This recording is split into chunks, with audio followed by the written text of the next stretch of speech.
Bueno, hola, es un gusto enorme poder contribuir desde estos temas tan particulares y especiales como es la inclusión de géneros en este curso de diseño participativo que están organizando Gustavo Romero, Mariana Enet, desde la Coalición Internacional del Hábitat.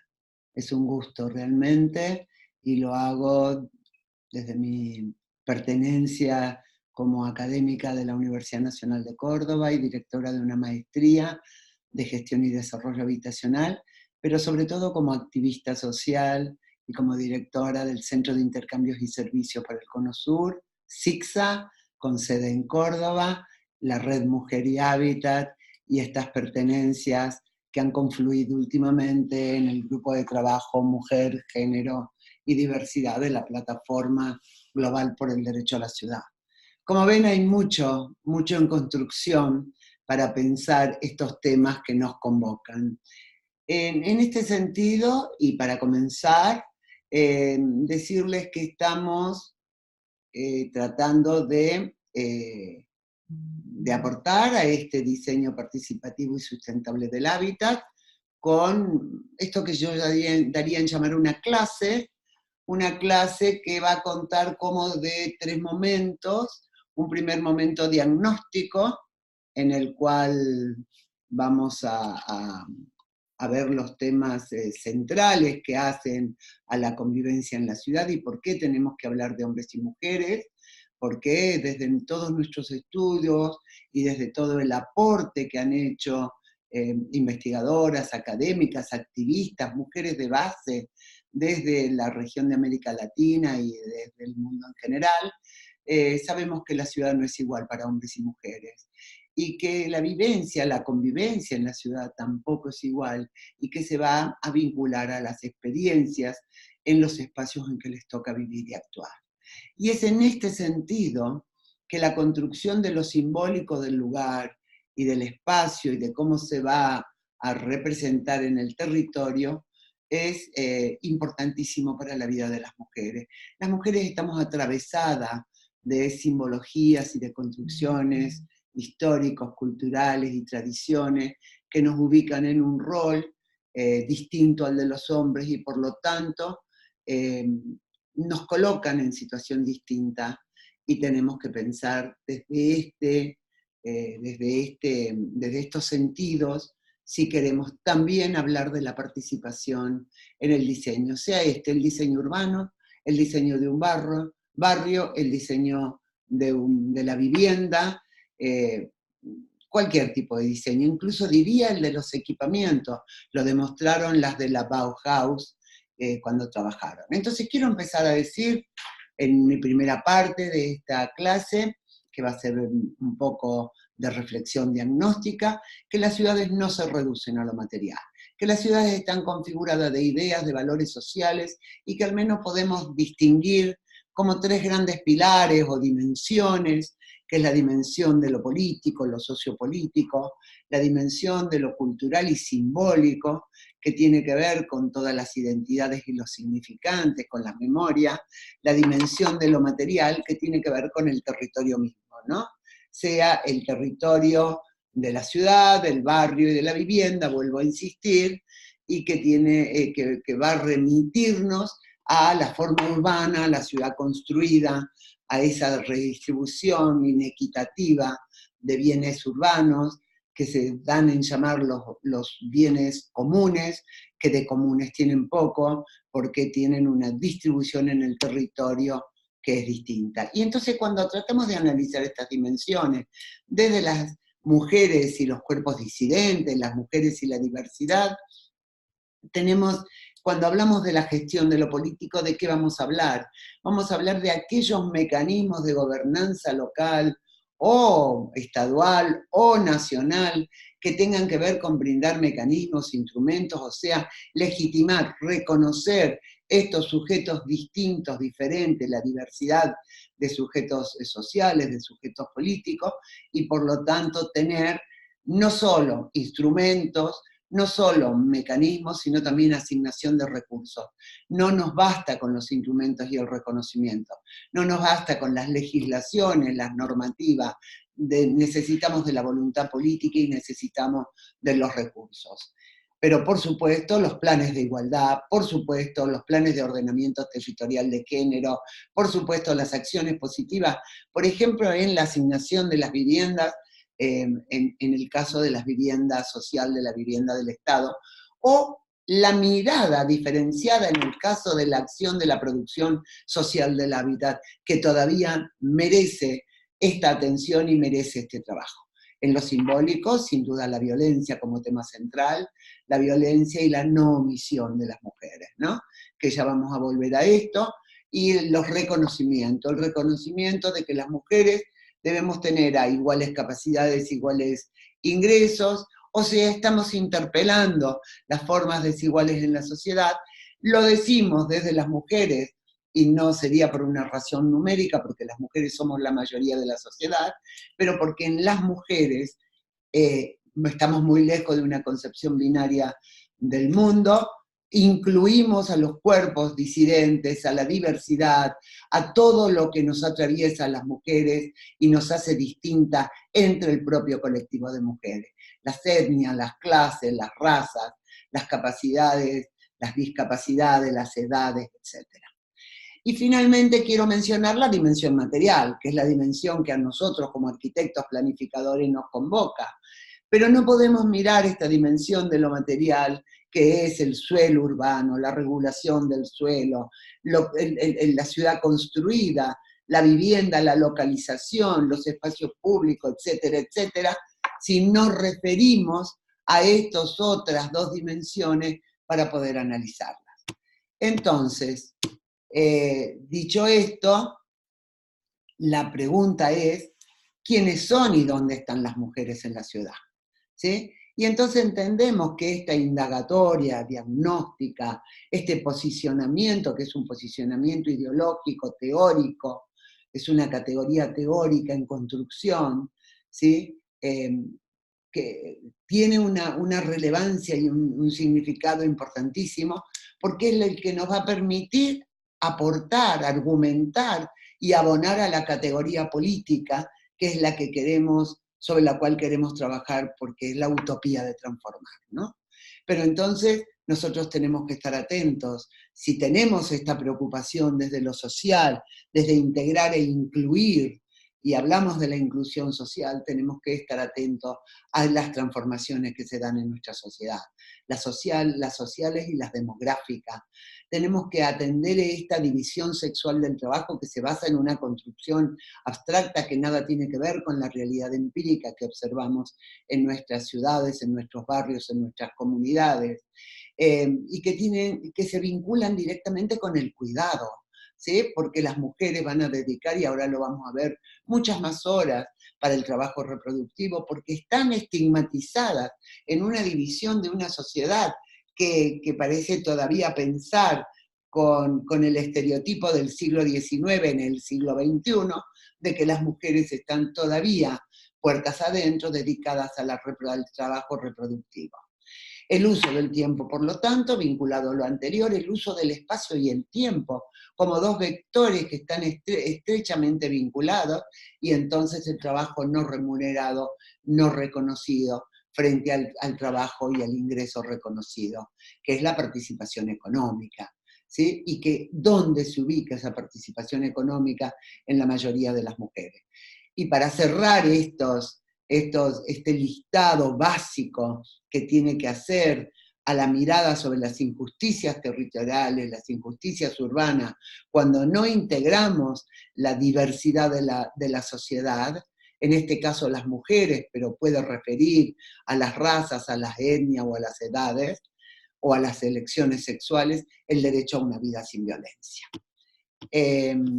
No sé cómo pasarlo, estoy tratando. Entonces lo primero que quiero destacar, una vez que hemos colocado estos temas de la diagnósticos, es que no podemos seguir planificando ni diseñando de ninguna manera, ni participativa ni no participativa, desde una concepción de neutralidad. No podemos diseñar una vivienda si pensamos en una neutralidad para la vivienda, mucho menos las demandas de un barrio o de una ciudad. Tenemos que entender que la sociedad actual ha cambiado, se ha modificado rotundamente. Tenemos leyes de identidad sexual autopercibida, tenemos legislaciones que aceptan las uniones de igual sexo. Sin embargo, cuando vamos a la política y a la acción del diseño de la política, nos olvidamos de esto, nos escindimos. Hay una escisión, hay una suerte de esquizofrenia entre la demanda social y lo que obtenemos y la acción concreta en la política y particularmente en la arquitectura y el urbanismo. ¿Cómo se pasa esto? Ahí está. Entonces les decía el uso del tiempo y el espacio en el territorio, como un vector central para esto, ¿no? La diferencia y la diversidad de hogares, la diversidad de sujetos sociales, pero también el uso del tiempo, cómo se mide y cómo esta es una herramienta poderosísima a la hora de planificar. Y ahora vamos a tratar de ver por qué. Porque el tiempo va a ser en la vida de las mujeres en particular el bien más escaso en su vida. Las mujeres dedican mayor cantidad de horas al trabajo no remunerado. Esto, por suerte, se ha transformado en una herramienta. Voy a pedir un vaso de agua, un vasito, por favor. En una herramienta muy potente a la hora de conocer el uso del tiempo y las razones de ese tiempo que usan en más las mujeres que los varones, para la organización territorial. La organización territorial no está ajena a estos vectores que estamos señalando, ¿no? Ay, no puedo pasar la diapositiva, no entiendo por qué. Ahí está. Entonces hay estudios, como les decía, miren qué interesante es este estudio, que la fuente es la CEPAL, ven en morado las horas que dedican en los distintos países, Argentina, Brasil, Colombia, México, ¿sí? Miren las diferencias de horas que dedican al trabajo total remunerado y no remunerado por semana. O sea, cuando sumamos el trabajo ese que hace a la preparación de alimentos, a la higiene del hogar, a la higiene de la familia, al abastecimiento, a las gestiones sociales, a la producción del hábitat, etcétera, etcétera, más el trabajo para conseguir un ingreso, y lo medimos entre hombres y mujeres, vamos a ver, y tomemos el caso de México, vamos a ver que los hombres dedican 19.2 horas por semana y las mujeres 53.9. Las diferencias son abismales, en mi país, en Argentina también, 17.4 contra 42.8. Estamos hablando de diferencias en la semana, ¿no es cierto?, que son realmente un tiempo muy valioso que tenemos que considerar. Uy, se pasó. ¿Qué hice? Perdonen, se pasó. Ahí está, en el que sigue, por favor, ahí está. Y esto cuando vinculamos el uso del tiempo, la diversidad de hogares, y ahora vamos a avanzar sobre eso también, y vemos la sobrecarga laboral, la desigualdad de ingresos en el campo de la economía de hombres y mujeres, y miren lo que es esta pirámide inversa, totalmente inversa para el caso de Argentina, ¿no? De lo que son mujeres y lo que son hombres, ¿sí? Según trabajo, trabajo no remunerado y trabajo informal y formal, ¿no? Entonces tenemos que decir que hay una paradoja tremenda, porque las mujeres cuanto más trabajan, más pobres son. Las mujeres son la mayoría del mercado informal, son las trabajadoras en las casas particulares. Las mujeres son, a pesar de que tienen más estudios que los varones, en todos los niveles de educación, están menos empleadas, están más en la búsqueda de empleo, en el grupo de las desempleadas, y tienen menores ingresos. Lo que dice Silvia Federici es muy fuerte. Se los dejo acá, y ella dice que hay que admitir que el capital ha tenido un éxito escondiendo el trabajo de las mujeres. Ese trabajo no remunerado, esa cantidad de horas que entregamos por amor, yo digo que sí por amor, pero además de por amor, como contribución al desarrollo, como contribución económica a nuestra familia, que está denegada en su valoración, y entonces ella dice, esto es como que el capital mató dos pájaros de un tiro. Entonces, cuando a estos valores que estamos analizando los intercruzamos con pobreza y raza, ya es algo obsceno. Las distancias y la desigualdad de nuestra sociedad latinoamericana entre riqueza y pobreza es el vector central de preocupación, que es la desigualdad. Y fíjense que cuando esas desigualdades de género están combinadas con etnia y raza, son devastadoras.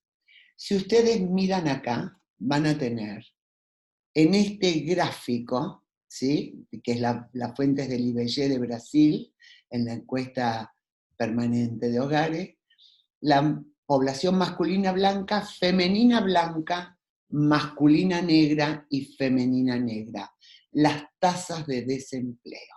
Entonces, cuando tenemos sexo, ya vemos, las mujeres blancas, menos trabajo que los hombres blancos, pero a la vez el colectivo negro, menos trabajo que el colectivo blanco, siendo mayoría en Brasil, negros y pardos, y las mujeres negras las que están en las peores condiciones.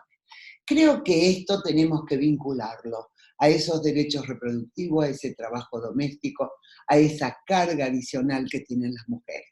Y ahora ustedes me dirán qué tiene que ver esto con el diseño participativo. Pásalo, por favor.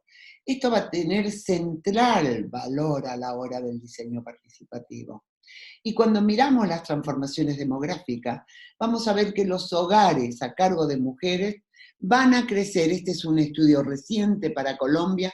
Miren cómo crecen los hogares a cargo de mujeres únicas responsables de los hogares, y decrecen los de las familias nucleares, y además crece, miren acá, los cuadraditos azules, crece el número de dependientes de estos hogares.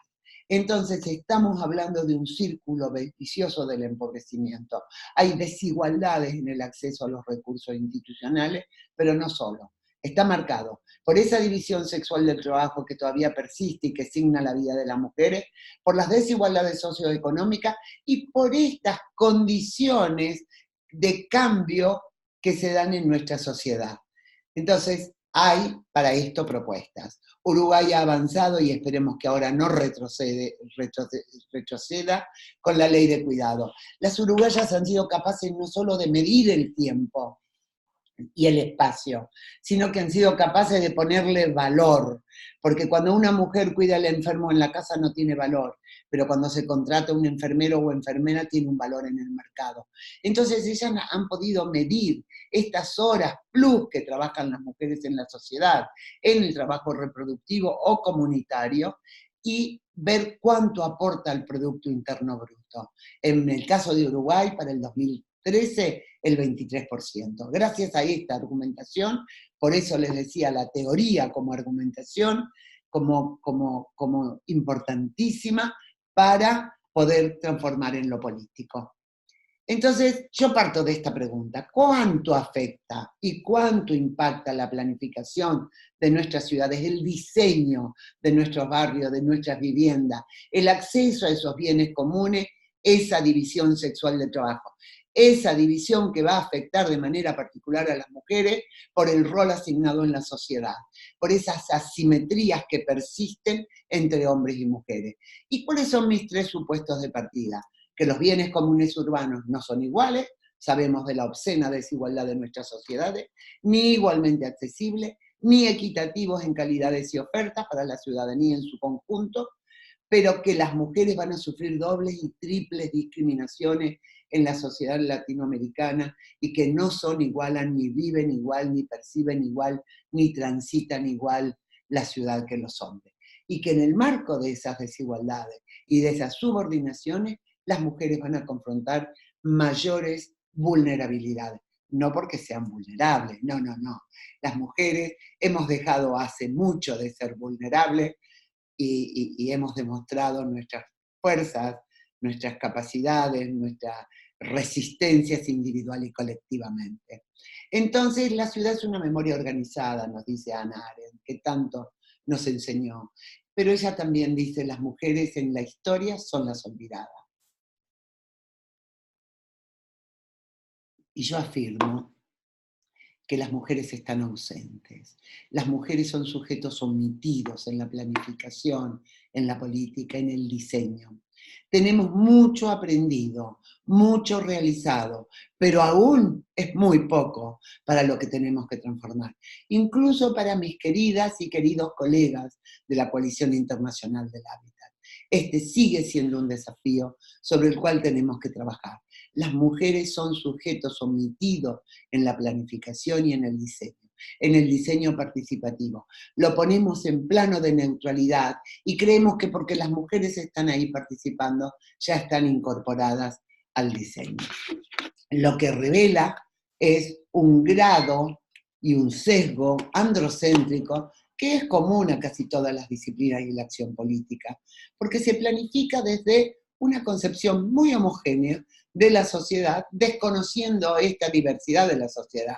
No solo la diversidad de hogares, la diversidad de sujetos, la población gay, lesbiana, trans, etcétera, etcétera. Las etnias, las razas, las cosmovisiones, las culturas que tenemos que ser tan respetuosas. No, ponemos en general en un plano de neutralidad. Y a la vez se desconoce ese aporte social y económico de las mujeres. Entonces, ¿cuál es el derecho a la ciudad para las mujeres? ¿Qué implicaría? La seguridad, el uso libre y el acceso a los espacios públicos, las políticas de cuidado, la proximidad de los servicios. No podemos hacer un diseño participativo de vivienda si no pensamos en los servicios, en la proximidad, ese valor tan extraordinario, ese vector y ese atributo para el diseño de las comunidades, de los barrios, del cual ya pensó Jane Jacobs a fines de los 60. La accesibilidad del transporte seguro, las transferencias en el campo simbólico, poner fin, priorizar lo colectivo por sobre lo individual. Entonces, a partir de esto quiero dar un ejemplo. Un solo ejemplo de lo colectivo, para que vayamos a otros ejemplos. El servicio de cuidado infantil para una ciudad de Argentina, que además ha tenido una gestión de gobierno, yo diría, de mucha coherencia y además de continuidad, ¿no? Fíjense que tomando, y lo ven acá abajo, tomando los quintiles de ingreso, yo tomo los quintiles de ingreso de mayor pobreza o de menor ingreso a los de mayor riqueza y mayor ingreso para el año 2018, o sea, para el año pasado, tomo la ciudad de Rosario, acá está el río Paraná, maravilloso, tendría que haberlo pintado de celeste, y en verde también referencio los puntos de espacios verdes o de parques que tienen algún cuidado o atención municipal. El borde del río, toda la costanera maravillosa. Cuando hacemos el estudio de los centros de cuidado infantil y los relacionamos con los ingresos y vamos a los sectores de mayor riqueza y de mayor pobreza, vamos a ver que el sector oeste, que es el de mayor pobreza, el de mayor densidad de habitantes, el de mayor extensión de pobreza, al igual que el del sur, tiene el del sur un solo lugar de cuidado infantil. El oeste, ninguno.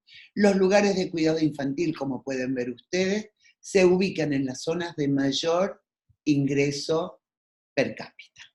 Entonces, ¿qué dicen las mujeres? Que el 79% de la infancia no encuentra lugar para el cuidado. ¿Cómo va a encontrar lugar de cuidado infantil si no lo hay? Que el 88% de las mujeres dicen que es la principal demanda para poder lograr sus autonomías, trabajar, estudiar, hacer vida política, recrearse, ir a hacer gimnasia. Y el 45% de las mujeres afirman no contar con ayuda para el cuidado de sus hijos, sobre todo de sus hijos pequeños. Otro tema central son las violencias y las discriminaciones en el espacio público, y este es otro tema que nos tiene que preocupar. en cada barrio, en cada asentamiento, en cada lugar en el que estamos proyectando.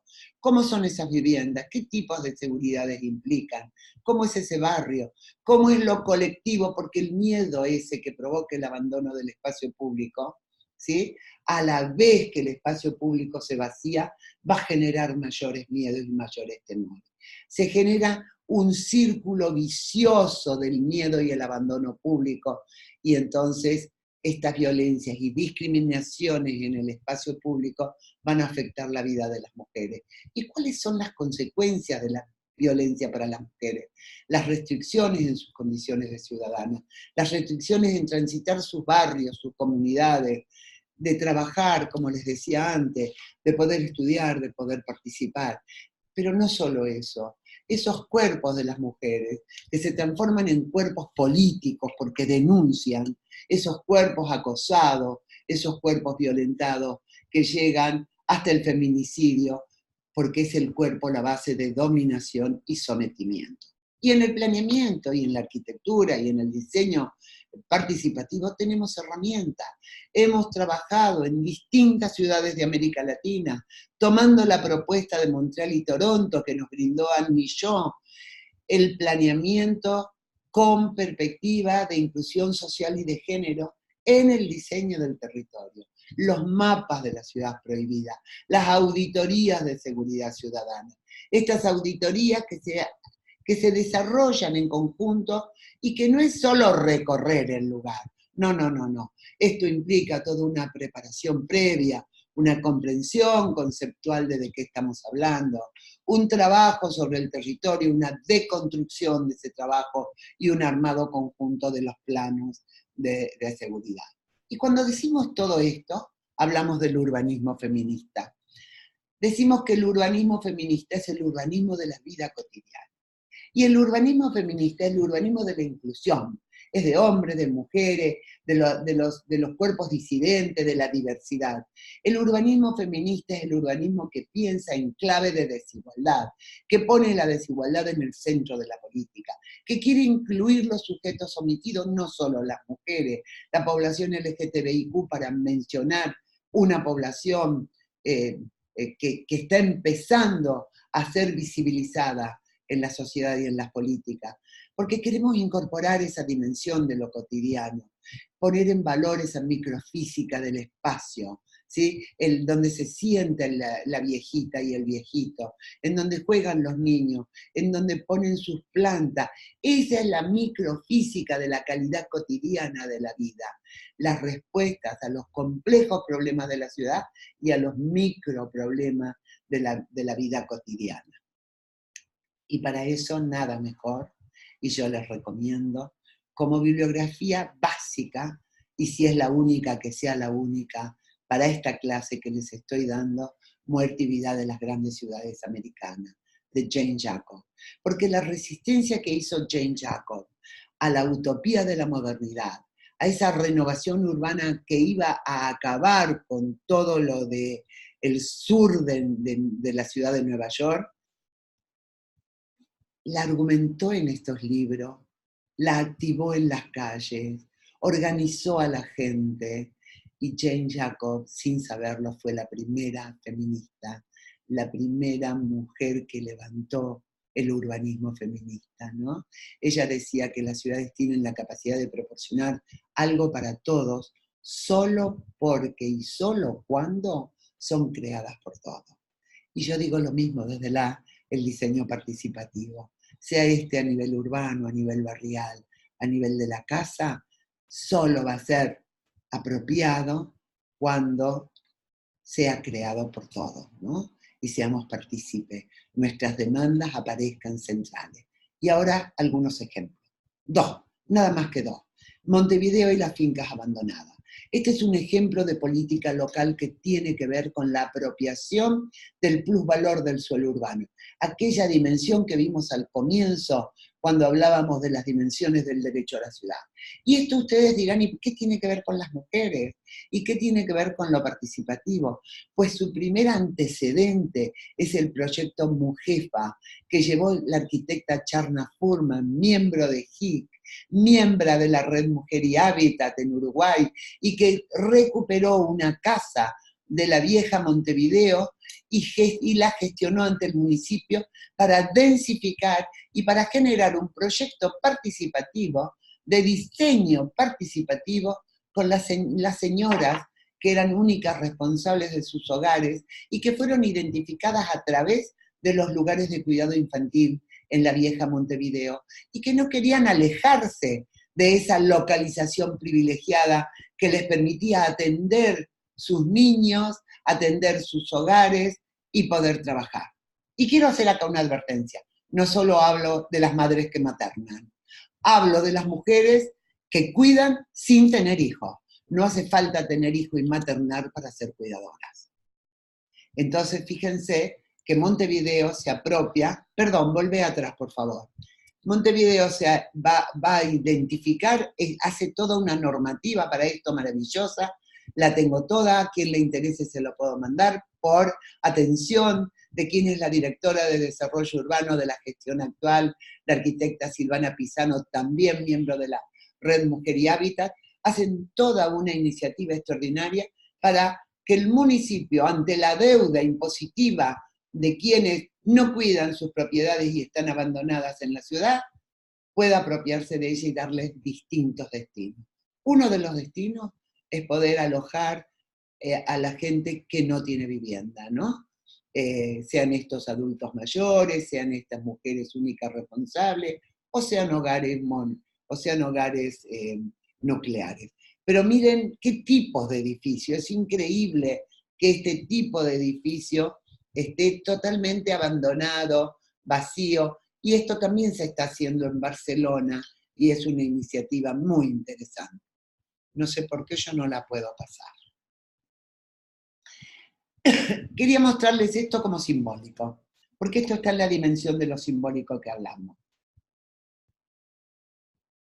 Dentro del proyecto Fincas de Montevideo, Fincas en Montevideo y en Uruguay refiere a edificaciones, ¿no? Uno de los edificios se destinó para la casa trans, o sea, para generar un lugar comunitario que perdure en el tiempo, que sea un espacio abierto, no solo para las personas trans, pero que se haga visible, que entonces dé valor a esto que, como estas personas lo han colocado, es el orgullo de ser trans. Entonces, este es un ejemplo interesante, pero ahora quiero ir a un ejemplo mucho más del diseño participativo concreto, que es la Borda en Barcelona, que es un ejemplo de estas dos dimensiones que yo trabajo tanto en la maestría que coordinamos, yo soy su directora y la vicedirectora, la arquitecta Celina Caporosi, que trabaja justamente vivienda y ciudad, y que estamos en esta tensión del debate teórico conceptual y de los desarrollos proyectuales sobre vivienda y ciudad, y el derecho a la ciudad como el gran marco teórico, ¿no? La Borda es un bloque de covivienda en Barcelona y está hecha en suelo público. O sea, el objetivo de hacer esta vivienda en altura, con densidades media, en suelo público, tiene un objetivo central que desafía la especulación inmobiliaria en Barcelona, ciudad gentrificada si las hay, ciudad que está sufriendo el embate del mercado financiero, del mercado especulativo, del mercado de turismo, del mercado de viviendas transitorias, como pocas en el mundo, diría, y que está expulsando a su población del Eixample o de lo que es la ciudad de Barcelona en sí misma. Entonces, la cesión de uso se plantea como un modelo en el que la propiedad recae en una cooperativa, no en el inquilino, sino la cooperativa es la propietaria, ¿no es cierto?, para evitar el aumento de los precios de la vivienda. Esta se sitúa en Can Batló, que es una antigua zona industrial, muy cerca de la estación de Sants. Esta antigua zona industrial de mediados del siglo XIX se sitúa en el Montjuïc de Barcelona y tiene varios proyectos cogestionados. Y acá vemos, este es un proyecto cogestionado participativo, en el cual lo participativo no quiere decir que no tuvieron eximios arquitectos, y acá vemos a la gente de la cooperativa, pero acá vemos dos de los jóvenes arquitectos, tengo la suerte de estar con ellos visitando toda esta experiencia extraordinaria, y entonces ellos hacen este edificio cooperativo de vivienda en cesión de uso, con un emplazamiento central en la ciudad de Barcelona, con 3.000 metros cuadrados de superficie, y estamos hablando de una sociedad orgánica en donde están estos jóvenes arquitectos que acá tengo mencionados y que son los que han trabajado con el colectivo. Esta covivienda aparece como un modelo alternativo que permite a una comunidad de personas que se establece, que además, fíjense qué interesante, es una comunidad de personas mixtas, en donde hay de todo, ¿no es cierto? En donde hay adultos mayores, familias con hijos, familias sin hijos, población LGTBIQ, extranjeros, etc. Entonces, estos van a vivir en este edificio sin ser propietarios ni arrendatarios. Miren qué interesante, y van a tener un periodo de 75 años a un precio inferior del mercado para tener asegurada de por vida sus viviendas. ¿En qué consiste? En una cesión por parte del ayuntamiento de un solar, o sea, de un predio, de un terreno en desuso, a una cooperativa de vecinos para que construyan, y esto se ha tomado mucho de la experiencia de Montevideo, del Mujefa que yo les hablaba, del proyecto Finca, del cual les acabo de mencionar, por eso lo mencioné antes. Este modelo concibe a la vivienda como un bien de uso, como nos enseñó Pradilla desde México, ¿no? Un bien de uso y no un bien de cambio, un bien de inversión. Los socios van a depositar una entrada, van a pagar mensualmente una cuota por el uso de esa vivienda, pero nunca van a ser propietarios de la misma. ¿Qué va a pasar? Que esta propiedad que pertenece a la cooperativa, pásalo por favor, después de 75 años, va a volver al municipio. Son más o menos 50 personas de todas las edades, las que se van a vincular acá, que quieren armonizar su necesidad de acceder a una vivienda social, digna, asequible, sostenible. Este es el otro valor, ¿no? Es participativo el diseño, nace de una cooperativa, lo hacen sostenible y quieren fomentar nuevas formas de convivencia, generar comunidad. Acá viene el feminismo, aquí viene el urbanismo feminista, que va a atravesar a todo el proyecto de la Borda y que va a permitir esta nueva interrelación, no solo entre los vecinos, sino también hacia la comunidad. Y buscan entre ellos la propuesta de un reparto justo del trabajo doméstico y de cuidado. Entonces quieren generar una comunidad distinta que encare los valores de una economía feminista, de una economía social y solidaria. ¿Cuáles son los objetivos? Garantizar el acceso a una vivienda digna y accesible, desmercantilizarla para los fines especulativos, generar un proceso colectivo de definición de un nuevo modelo de producción, de gestión, de tenencia de la vivienda, la convivencia, el vínculo social, como ya les decía, fomentar relaciones más igualitarias entre las personas, entre lo intergeneracional, en la igualdad entre géneros, etnias. O sea, están con una propuesta novedosa. No es el único proyecto. Hay 8 proyectos de estos que están en este momento, 2 ya terminados, este de la Borda y otro en el casco antiguo, y otros 6 que están en construcción. O sea, se está contribuyendo a convertir a una alternativa de la vivienda en el ámbito de la política pública, articulando un modelo de vivienda protegida, pero que sea accesible para las personas de menores ingresos. Construir un barrio autogestionado a escala humana, pero no solo hacia adentro de la edificación y de lo que están construyendo, sino también hacia el conjunto del territorio, del barrio y de la comunidad. Entonces, aprovechar los recursos existentes. Esta cooperativa vive hoy en el edificio de madera más alto de España, sin comprar y sin alquilar. Una nueva alternativa, ¿no es cierto? Y esta cooperativa de vivienda puso su primer ladrillo, que no fue un ladrillo, sino que fue un pedazo de madera, en 17 de febrero del 2017. Fines del 18 totalmente habitada y terminada. Acá vemos a la gente de la cooperativa poniendo su pedazo de madera. ¿Y a qué apuesta el municipio de Barcelona con esto? A reforzar el parque habitacional, a generar vivienda accesible, a ofrecer alternativas al mercado. ¿Por qué?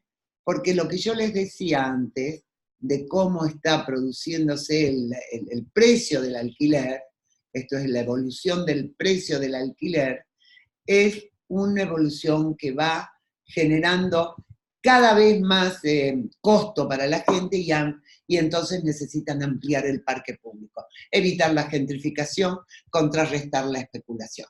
Vamos a ir muy rápido porque estoy ya terminando mi tiempo. Los 3 principios fundamentales: redefinir el programa de vivienda colectiva. Planteo 28 viviendas de 40, 60 y 75 metros cuadrados con espacios comunitarios que permitía extender los espacios de la vivienda, los espacios privados y potenciar así lo comunitario y tener mucho más de 40, 60 y 75, la sinergia, ¿no? En donde 2 más 2 no es 4, sino es mucho más. Fíjense que han trabajado con espacios recuperando el corral, el concepto del patio de la vivienda española y catalana, ¿no? Que es muy, muy típica. Entonces, con espacios para salud, con espacio para tener invitados, con almacén para las plantas, con lugares comunitarios. Vamos a ver algunas imágenes, pasarlo rápidamente. Lo segundo, la participación, la autopromoción, la gestión colectiva, el diseño, la construcción, todas las variables de la participación, de lo que llamamos la participación en el diseño, en la gestión, fueron consideradas, fueron transitadas y tuvieron realmente un resultado muy, muy exitoso, muy positivo. Entonces generaron una oportunidad para proyectar con ella, con sus necesidades concretas. Durante el diseño había comisiones de arquitectura, hubo un vínculo entre los arquitectos, el equipo técnico y el equipo de la gente, se hacían talleres, asambleas para discutir, se presentaban las propuestas, se definían las estrategias del proyecto, las tipologías. Fueron haciendo todo esto en debate conjunto, en coparticipación y validando anteproyectos y detalles pormenores del proyecto en todo momento. El valor de lo colectivo, ¿no? El valor de fomentar esta covivienda como un modelo cooperativo, cómo se hicieron las adjudicaciones, cómo se efectuaron teniendo en cuenta criterios sociales, arquitectónicos y medioambientales. Pasemos, por favor. Lo comunitario, la flexibilidad como criterio, muy innovadora, porque los pisos pueden realmente tener distintas soluciones o a futuro a negociar con los vecinos, integrar los espacios colectivos, la lavandería, la sala de huéspedes, etcétera, como ya les decía. Pasemos a ver si tenemos. Y tercero, la sostenibilidad y calidad ambiental. Esto ha sido increíble, es un edificio que tiene un muy alto confort de vivienda con un mínimo costo energético. Pásalo por favor porque ya estamos, acá tienen la planta, observen para quienes son arquitectos, todas las unidades son de doble ventilación, este es el patio, abiertas a la mejor orientación por supuesto, ¿no es cierto? Y todas con ventilación cruzada. Pásamelo por favor. Entonces, acá tienen los esquemas, estos son los esquemas y los estudios de toda la regla, digamos, de combinatorias, pero no solo eso, sino también de los valores que han tenido de sostenibilidad. Pasemos, por favor. Este es el corte. Acá ven este patio central, que es el patio que recupera la estructura de la tipología habitacional simple, con una cubierta que se abre y se cierra y que permite la ventilación y permite el control en el invierno, con los espacios colectivos, ya lo vamos a ver en otras imágenes. Pasa por favor que estamos sin tiempo. Acá tienen, miren las imágenes, todo miren los espacios colectivos para los niños, el equipamiento, esta es la visión. Un edificio singular. Estamos hablando de un edificio singular con un bajísimo consumo energético, con un máximo posible de sol, de ingreso del sol en el invierno, con un verano con pocos asoleamientos que lo permite ser fresco. Entonces, la vida en común, esa es la característica. La vida en común, la vivienda que no es solo puertas adentro, sino que la casa sale a la vereda que es el espacio común, y esa vereda al barrio, porque el barrio entra también a estos espacios comunes que son clave en el edificio. Detalles de diseño, todo con un diseño impecable. Pasa, por favor, rápidamente, ahí tenemos los espacios comunes, ¿sí? Pasalo. 28 viviendas, con economía social, una obra que se hizo en un tiempo récord. Se rompió la polarización de la solución de vivienda entre compra y alquiler con una altísima participación de la gente y con una economía social. La gente de la borda, los que viven allí, son responsables del 20% de la inversión. El resto de la inversión se conformó con una serie de fuentes, pueden leerlo después, pasalo, y lo que es interesante es que según el tamaño de cada una de las unidades, nadie va a pagar más de 650 euros mensuales por mes, lo cual está muy por debajo de los valores en ese barrio. Entonces estamos ante la promoción de viviendas que ponen en relieve los valores de la economía solidaria, los valores de la participación, los valores del diseño participativo. Más imágenes, vamos a pasarlas, más imágenes, vamos a dejar esto, más imágenes, las terrazas, ¿sí? Y bueno, este es un ejemplo que quería traerles. Creo que estamos justo en el tiempo. Les pido disculpas si fue muy acelerado. Me hubiera gustado dar mucho más detalles de lo participativo en el diseño y cómo fueron centrales las mujeres en la toma de esta decisión. Muchísimas gracias a Gustavo y a Mariana por esta invitación. Muchísimas gracias a quienes están participando en este curso. Siempre es un gusto poder transferir algunas de las reflexiones que estamos haciendo. Y seguro que nos vemos en cualquier momento nuevamente. Un abrazo a todas, a todes.